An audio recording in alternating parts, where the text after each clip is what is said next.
বাংলাদেশিদের সরকারি নথি জাল করার অভিযোগে গ্রেপ্তার তৃণমূল কর্মী এবং তার সাকরেদ।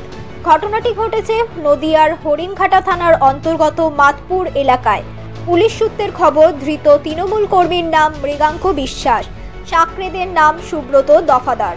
সূত্রের খবর, মাতপুর এলাকার এক বাসিন্দা অসিত মণ্ডল হরিণঘাটা থানার অভিযোগ করেন প্রাঞ্জল মণ্ডল নামে এক বাংলাদেশি অসিতের বাড়ির ঠিকানা ব্যবহার করেছেন, এমনকি তার নাম প্রাঞ্জলের বাবা হিসেবে নথিতে ব্যবহার করা হয়েছে। এই অভিযোগের ভিত্তিতে কয়েকদিন আগে প্রাঞ্জল মণ্ডল নামে এক বাংলাদেশিকে গ্রেপ্তার করে হরিণঘাটা থানার পুলিশ। তাকে জিজ্ঞাসাবাদ করে নাম উঠে আসে সুব্রত দফাদার এবং মৃগাঙ্ক বিশ্বাসের, যদিও নিজেকে নির্দোষ বলে দাবি করেছেন মৃগাঙ্ক। কেন ধরলো তোমাকে? ডকুমেন্টের জন্য। হ্যাঁ, কি কারণে? এই রেশন কার্ড আর এসসি কার্ড। আচ্ছা, কিসের ডকুমেন্টস?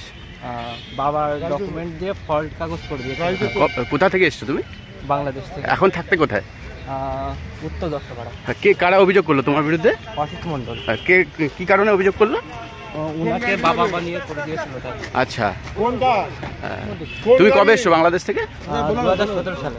কোথাও? আচ্ছা, এখন কোথায় নিয়ে যাচ্ছে? কোর্টে হয়। হ্যাঁ, কি নাম তোমার? প্রাঞ্জল মণ্ডল। আচ্ছা, আর কে কে এসেছিল তোমার সাথে? আমি একাই। আচ্ছা, কিভাবে এলে এখানে? কি কারণে এসেছিলে? পড়াশোনা করতে। আচ্ছা, কার বাড়িতে এসেছিলে? কাকুর বাড়িতে। কোথায় থাকতে সে?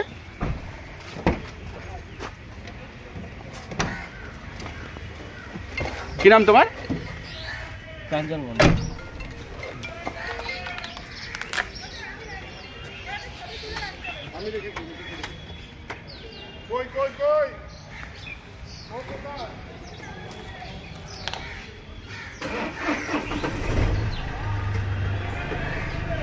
আর কেউ এসেছিল তোমার সাথে? না না, তুমি একাই এসেছিলে? কত সালে এসেছিলে? 2017। কিভাবে এলে এখানে? পাসপোর্টে। পাসপোর্টে? আচ্ছা, কতদিনের জন্য, কিসের জন্য এসেছিলে পাসপোর্টে? কিভাবে, কি কারণে, কোন কারণে এসেছিলে পাসপোর্টে? এমনি আর্থিক অবস্থা ভালো ছিল না, তাই এখানে পড়াশোনার জন্য এসেছিলে? কার বাড়িতে? কাকুর বাড়িতে। কি নাম কাকুর? প্রদীপ মণ্ডল। সে কি করে? উনি বাইরে কাজ করে। আচ্ছা, কতদিন আগে এসেছিলে? 8 বছর আগে। তোমার নামে কি মিথ্যা অভিযোগ করা হচ্ছে বলে মনে করছো তুমি? না, মানে আমরা প্রথমে জানতাম না, ওইভাবে টাকা নিয়ে কাগজটা করে দিয়েছে, পরে পরবর্তীতে জানতে পারি এইভাবে করে দিয়েছে। কাউকে টাকা দিয়েছিলে? হ্যাঁ। কত টাকা? আমি যে সময় বাড়ি ছিলাম তখন 4000 টাকা নিয়েছিল একটার জন্য। আচ্ছা, কি কি ডকুমেন্টস বানানোর কথা ছিল? ওই রেশন কার্ড আর ওই এসসি কার্ড। আচ্ছা, সে সমস্ত কি বানিয়েছিল? হ্যাঁ। কতদিনের মাথায়? বেশ কিছুদিন আগে, অনেক আগে। আচ্ছা, কার মারফত বানিয়েছিল জানো তুমি? না। তোমার কি ওখানে সরকারিভাবে বাংলাদেশে কোনো নথি আছে ছিল? কি কি আছে বর্তমানে? বর্তমানে বার্থ সার্টিফিকেটটা আর ওই বাবার যে ভোটার আইডি ওটা। বাংলাদেশে কোথায় জন্ম তোমার? বনগ্রাম। হ্যাঁ, বনগ্রাম থানা?